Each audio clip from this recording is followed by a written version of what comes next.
Ayan yung laing natin, oh. Na may paa ng manok. Magugulay ako ng gabi. Ito may laman siya, oh. Pinatuyo ko ng konti para hindi siya basa. Ngayon, sasawag ko ay paa ng manok. Balikan natin. Hiwain ko lang itong gabi. Ito na yung gabi natin. Ito yung may laman, oh. Gagawin natin ay mag-isa na tayo.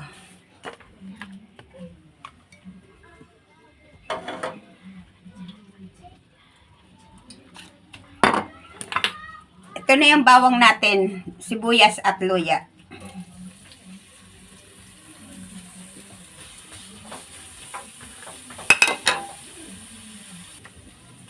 Ayan, pag nagisa na yung bawang sibuyas luya, ilagay ko na itong bagong alamang.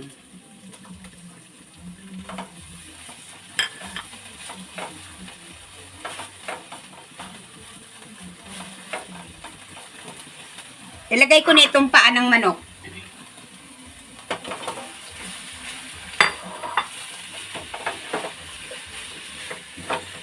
Lagay tayo ng paminta.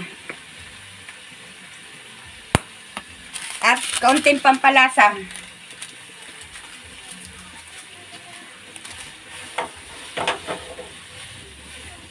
Hindi muna ako maglalagay ng asin kasi maalat yung ano natin bagoong. Sangkot sa muna natin itong manok. Ay paa ng manok. Ayan, pag ganyan na, maglalagay tayo ng sili. Ito yung ginawa kong sili na kulay green.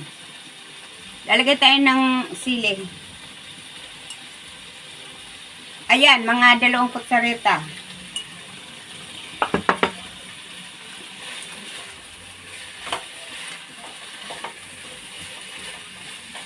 Tapos ilagay ko na itong pangalawang gata.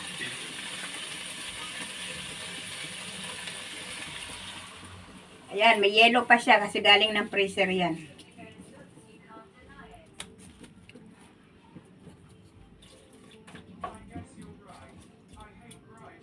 Tapos ilagay ko na itong gabi. Unahin ko itong laman, may laman. Yung laman niya.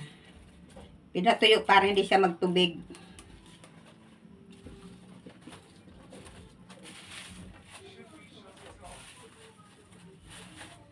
Ayan, tatakpan natin. Balikan natin. Ito na yung gabi natin. Medyo tuyo na siya, oh. Ilagay ko na itong sili. At ilagay ko na itong pangalawang gata. Kasi dito, kailangan medyo may sabaw. Ayaw nila ng, walang sabaw.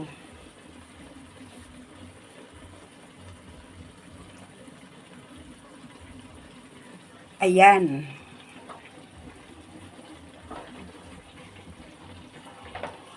Saka, huwag kayo maniniwala sa yung paghalo ng halo Makate.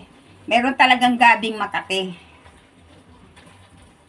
Ayan, ang sarap na niyan. Ito ang pinakamasarap sa lahat. Ilalagay natin itong sitsaron. Ayan, yan ang magpapasarap dyan sa natin, gabi.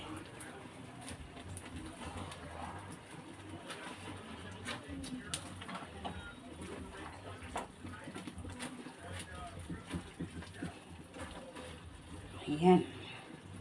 Tikman ko na. Kung tama ng asin. Eksakto lang yung alamang. Kasi dito bawal ang maalat. Oh, napakasarap.